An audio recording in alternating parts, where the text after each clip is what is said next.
Hi, ഞാൻ doctor Juhi Das, doctor ഡയറ്റിലെ medical ഓഫീസറാണ്. ഇന്നത്തെ വീഡിയോയിലൂടെ ഒരു ഡയബറ്റിസ് രോഗി കഴിക്കേണ്ട ഭക്ഷണങ്ങൾ അല്ലെങ്കിൽ അവരുടെ നിത്യ ലൈഫിൽ അവർ ഫോളോ ചെയ്യേണ്ട കാര്യങ്ങൾ എന്തൊക്കെയാണെന്ന് നമുക്കൊന്ന് ഡിസ്കസ് ചെയ്യാം.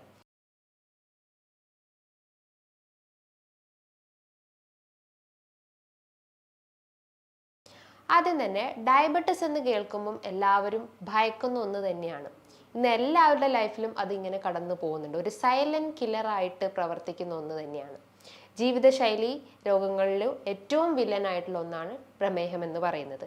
നമ്മുടെ ഇന്നത്തെ മാറിയ ജീവിതശൈലി, അതേപോലെ തന്നെ വ്യായാമമില്ലാത്തൊരവസ്ഥ, അങ്ങനെ ഒരു wrong pattern of life style കാരണമാണ് ഒരുവിധം അസുഖങ്ങൾ ഇന്ന് നമ്മളെ ബാധിച്ചുകൊണ്ടിരിക്കുന്നത്. പണ്ട് കാലങ്ങളിൽ നോക്കുവാണെങ്കിൽ അസുഖങ്ങളുടെ ആ ഒരു റേറ്റ് വളരെ കുറവാണ്. പക്ഷേ ഇന്നത്തെ ഒരു ജനറേഷൻസ് അല്ലെങ്കിൽ ഈ ഒരു യുഗത്തിലാണെങ്കിൽ അസുഖങ്ങൾ വർദ്ധിച്ചു വരികയാണ്.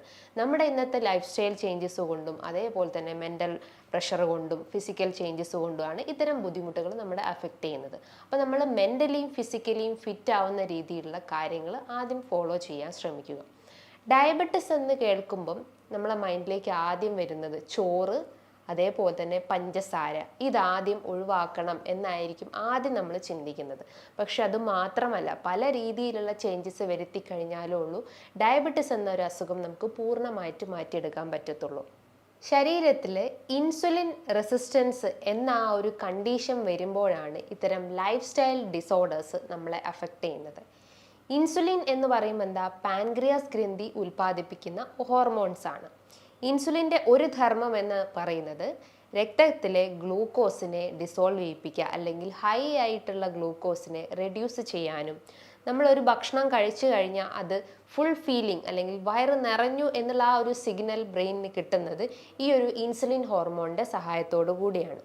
ഈ ഒരു ഇൻസുലിൻ ഹോർമോൺസ് കൃത്യമായിട്ട് ഉൽപ്പാദിപ്പിക്കുന്നില്ലെങ്കിലോ അല്ലെങ്കിൽ കൃത്യമായിട്ട് പ്രവർത്തിച്ചിട്ടില്ലെങ്കിലോ ഇൻസുലിൻ റെസിസ്റ്റൻസ് എന്ന കണ്ടീഷൻസ് വരുന്നു. ഇൻസുലിൻ റെസിസ്റ്റൻസ് വരാനുള്ള ഒരു റീസൺ എന്ന് പറയുന്നത് നമ്മൾ കഴിക്കുന്ന ഭക്ഷണ രീതികൾ, കൂടുതൽ കൊഴുപ്പേറിയ ഭക്ഷണങ്ങൾ അല്ലെങ്കിൽ അധികം മധുരമേറിയിട്ടുള്ള ഭക്ഷണങ്ങൾ കഴിക്കുമ്പം അത് ഊർജ്ജമാക്കാതെ കൊഴുപ്പാക്കിയിട്ട് സ്റ്റോർ ചെയ്ത് വെക്കുന്നു. അപ്പോൾ ഇൻസുലിന് കൃത്യമായിട്ട് കോശങ്ങളിലേക്ക് ഗ്ലൂക്കോസിനെ എത്തിക്കാൻ പറ്റാത്തൊരവസ്ഥ വരുമ്പം ഓട്ടോമാറ്റിക്കലി നമ്മുടെ രക്തത്തിൽ ഗ്ലൂക്കോസ് മോളിക്യൂൾസും ഇൻസുലിൻ മോളിക്യൂൾസും ഹൈ ആയിക്കൊണ്ടിരിക്കുന്നു. അങ്ങനെ നമുക്ക് ഇത്തരം diabetes complaints, fatty liver complaints, fibroid complaints എല്ലാം തുടങ്ങുന്നതാണ്. അപ്പോൾ ശരീരത്തിൽ ഉണ്ടാകുന്ന ഇത്തരം ഗ്ലൂക്കോസ് മോളിക്യൂൾസിനെ റെഡ്യൂസ് ചെയ്യാനും അതേപോലെ തന്നെ ഇൻസുലിൻ റെസിസ്റ്റൻസ് എന്ന ആ ഒരു കണ്ടീഷൻ ശരീരത്തിൽ നിന്ന് ഒഴിവാക്കാൻ വേണ്ടിയിട്ട് നമ്മൾ ഫോളോ ചെയ്യേണ്ട കാര്യങ്ങൾ എന്ന് പറയുമ്പം ആദ്യത്തേത് നമ്മുടെ ഫിസിക്കൽ ഹെൽത്തും മെൻ്റൽ ഹെൽത്തും ഒരേപോലെ മെയിൻറ്റെയിൻ ചെയ്യണം.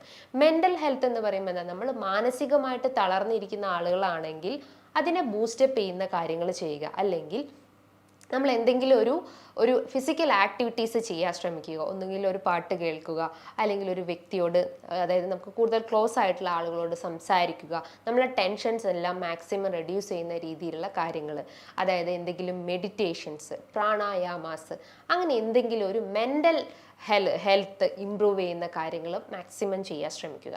ഇനി രണ്ടാമത്തേത് ഫിസിക്കൽ ഹെൽത്ത്, അതായത് നമ്മുടെ ഓരോ ബോഡി പാർട്സ്, നമ്മുടെ കൈ കാലുകൾ, ബ്രെയിൻ ഹെൽത്ത്, ഹൃദയത്തിൻ്റെ ആരോഗ്യം, ദഹന വ്യവസ്ഥ, ഇതെല്ലാം ഇംപ്രൂവ് ചെയ്യണമെങ്കിൽ നമ്മളെ ഭക്ഷണ രീതികൾ ആദ്യം ശ്രദ്ധിക്കേണ്ടതുണ്ട്. അപ്പോൾ ഒരു ഡയബറ്റിസ് രോഗി ഫോളോ ചെയ്യേണ്ട കാര്യങ്ങളെന്ന് പറയുമ്പോൾ നിങ്ങളുടെ ഭക്ഷണത്തിൽ നിന്നും അല്ലെങ്കിൽ നിങ്ങളുടെ ഡയറ്റിൽ നിന്നും ഷുഗറിൻ്റെ ഇൻടേക്ക് മാക്സിമം റെഡ്യൂസ് ചെയ്യാൻ ശ്രമിക്കുക. ഷുഗർ എന്ന് പറയുമ്പോൾ എല്ലാവരും പഞ്ചസാര, ആ ഒരു വൈറ്റ് പോയ്സൺ ആയിരിക്കും ചിന്തിക്കുന്നുണ്ടാവുക.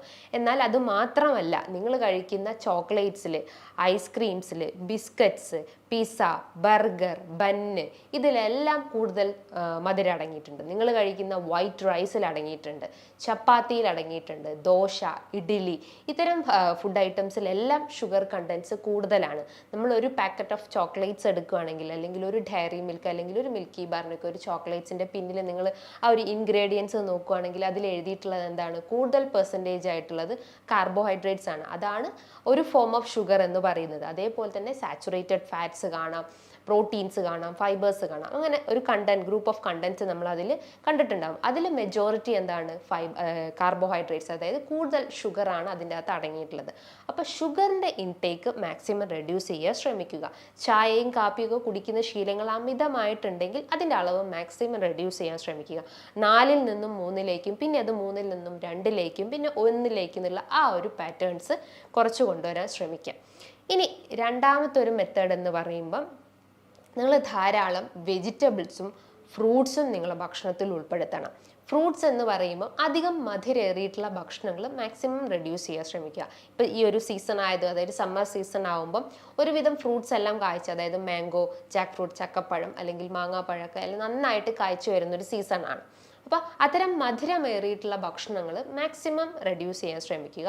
പകരം നിങ്ങളുടെ ഭക്ഷണത്തിൽ കിവി, ഓറഞ്ച്, അവക്കാഡോസ്, ബനാന ഇതൊക്കെ ധാരാളം ഉൾപ്പെടുത്താൻ ശ്രമിക്കുക. ഇതിൽ ധാരാളം വൈറ്റമിൻസ് അടങ്ങിയിട്ടുണ്ട്, മൈക്രോ ന്യൂട്രിയൻസ് അടങ്ങിയിട്ടുണ്ട്, അതേപോലെ തന്നെ ഫൈബേഴ്സും അടങ്ങിയിട്ടുണ്ട്. അപ്പോൾ ദഹന പ്രശ്നങ്ങൾ ഉണ്ടെങ്കിൽ അതിനെ ക്ലിയർ ഔട്ട് ചെയ്യാൻ സഹായിക്കുന്നതാണ്. അപ്പോൾ ഫ്രൂട്ട്സ് ഒരു 25%, നിങ്ങൾ ആ ഒരു പ്ലേറ്റിൻ്റെ അകത്ത് 25% ഫ്രൂട്ട്സ് ഉൾപ്പെടുത്താൻ ശ്രമിക്കുക.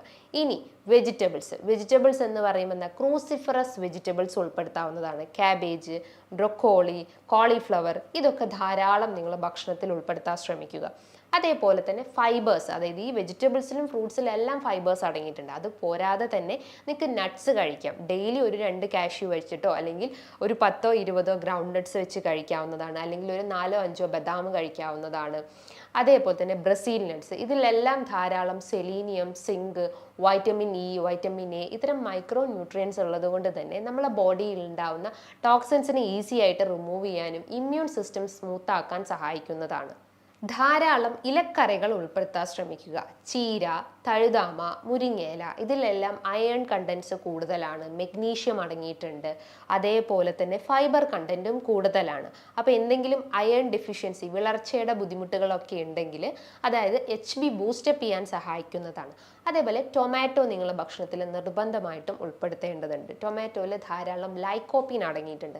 ലൈക്കോപ്പിൻ ഉള്ളത് കൊണ്ട് തന്നെ അതൊരു ഗ്രേറ്റ് ആൻറ്റി ഇൻഫ്ലമേറ്ററി പ്രോപ്പർട്ടി ഉണ്ട്, അതേപോലെ തന്നെ ആൻറ്റി ഓക്സിഡൻറ്റ് പ്രോപ്പർട്ടി ഉണ്ട്. അത് നമ്മളെ ഹൃദയത്തിൻ്റെ ആരോഗ്യം മെച്ചപ്പെടുത്താൻ സഹായിക്കുന്നതാണ്. ഇതാണ് നിങ്ങൾ എടുക്കേണ്ട ഫ്രൂട്ട്സും വെജിറ്റബിൾസ് എന്ന് പറയുന്നത്. ഇനി 4-മത്തെ കാര്യം എന്ന് പറയുന്നത്, പലരും ചോദിക്കാറുണ്ട് ഈ ചോറിന് പകരം നമുക്ക് ചപ്പാത്തിയോ കഴിക്കാൻ പറ്റുമോ എന്ന്. ചോറിൻ്റെയും ചപ്പാത്തിൻ്റെയും കലോറി റേറ്റ്സ് നോക്കുകയാണെങ്കിൽ ഓൾമോസ്റ്റ് സിമിലർ തന്നെയാണ്. നിങ്ങൾ ഒരു കപ്പ് ഓഫ് ചോറ് കഴിക്കുമ്പോൾ അതിന് പകരം നിങ്ങൾ 2 ചപ്പാത്തി എടുക്കുകയാണെങ്കിൽ യാതൊരു രീതിയിലുള്ള ആ ഒരു ഡിഫറൻസ് അതിൽ കാണുന്നില്ല. പക്ഷേ നിങ്ങൾ അതിൻ്റെ കൂടെ കഴിക്കുന്ന ആ ഒരു ഫുഡാണ് അതിനെ കൂടുതലായിട്ടും ഡിപ്പെൻഡ് ചെയ്യുന്നിട്ടുള്ളത്. നിങ്ങളൊരു 2 ചപ്പാത്തി കഴിക്കുകയാണെങ്കിൽ അതിൻ്റെ കൂടെ നിങ്ങൾ പ്രോട്ടീൻസും ഫൈബേഴ്സും ഉൾപ്പെടുത്തണം. അതായത് പ്രോട്ടീൻസ് എന്ന് പറയുമ്പം കടലക്കറിയോ അല്ലെങ്കിൽ ചെറുപയർ കറിയോ അങ്ങനെ എന്തെങ്കിലും കറി മാക്സിമം ഉൾപ്പെടുത്താൻ ശ്രമിക്കുക. അതായത് മെയിൻ ഫുഡിൻ്റെ അളവ് കുറച്ചിട്ട് മറ്റുള്ള ചെറു ഭക്ഷണങ്ങളുടെ അളവ് കൂട്ടാൻ ശ്രമിക്കുക. അതോടൊപ്പം തന്നെ ധാരാളം സാലഡ്സ് ഉൾപ്പെടുത്താൻ ശ്രമിക്കുക. അതായത് ഈ ചപ്പാത്തിയോടൊപ്പം തന്നെ നിങ്ങൾക്ക് കുക്കുംബറിനെ വെച്ചിട്ട് സാലഡ്സോ അല്ലെങ്കിൽ ക്യാരറ്റ് അങ്ങനെ എന്തെങ്കിലും ഒരു വെജ് സാലഡ്സ് മാക്സിമം ഉൾപ്പെടുത്താൻ ശ്രമിക്കുക. അതേപോലെ തന്നെ പലർക്കുള്ള ഒരു ഡൗട്ടാണ് ഈ പഞ്ചസാരയ്ക്ക് പകരം നമുക്ക് തേനോ ശർക്കരയോ ഉപയോഗിക്കാൻ പറ്റുമോ എന്ന്. ഈ തേനിൻ്റെ അകത്തും പഞ്ചസാരയിൽ അതേപോലെ തന്നെ ശർക്കരേൻ്റെ ഒരു കലോറി റേറ്റ് നോക്കുകയാണെങ്കിൽ, ഉദാഹരണം പറയുവാണെങ്കിൽ ഒരു 100 ഗ്രാം നമ്മൾ പഞ്ചസാര എടുക്കുകയാണെങ്കിൽ അതിൻ്റെ കലോറി ഒരു 350 കിലോ കലോറീസ് ആണ് വരുന്നത്. അതേപോലെ തന്നെ നമ്മളൊരു 100 ഗ്രാം ഹണി അല്ലെങ്കിൽ ശർക്കര എടുക്കുകയാണെങ്കിൽ ഒരു 340 കലോറീസ് ആണ് അതിൽ അടങ്ങിയിട്ടുള്ളത്. അപ്പം കലോറി റേറ്റ് ഓൾമോസ്റ്റ് സിമിലർ തന്നെയാണ്. അപ്പം ഒന്നിന് പകരമായിട്ട് മറ്റൊന്ന് ഉപയോഗിക്കാൻ പറ്റുമോ എന്ന് ചോദിച്ചാൽ പറ്റത്തില്ല. മാക്സിമം അതിൻ്റെ അളവ് കുറയ്ക്കാൻ ശ്രമിക്കുക. ഇനി ബോഡിയിലെ വാട്ടർ ഇൻടേക്ക്, അത് ഏറ്റവും ഇമ്പോർട്ടൻ്റ് ആയിട്ടുള്ള ഒന്ന് തന്നെയാണ്.